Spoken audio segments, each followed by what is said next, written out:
რაც შეეხება ნათლობას უწმინდესის ნათლულებს შორის ასეთი მაგალითი მოვიყვანთ, როდესაც სულიწმინდა გარდამოვიდა მოციქულებზე მაცხოვრის საღდგომიდან 50 დღეს ერგასის დღეს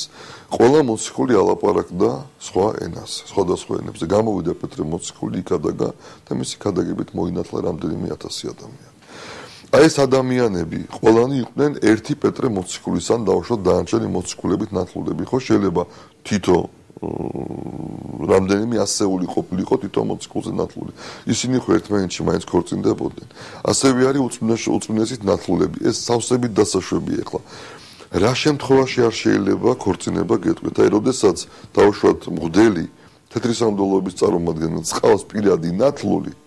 და მისი შვილი მღვდლის შვილი ესენი ერთმანეთში ვერ დაქორწინდებიან რადგანაც ისინი არიან დაძმანი ხოლო ჩემს ნათლულებს ახლა მე საკმაოდ ბევრი ნათლული მყავს ერთმანეთში ქორწინება შეუძლიათ ეს დაშვებულია დამტკიცებულია და მიღებულია და მოწონებულია წმინდა სინოდის მიერ რაც აქ არანაირი დაბრკოლება არ უნდა არსებობდეს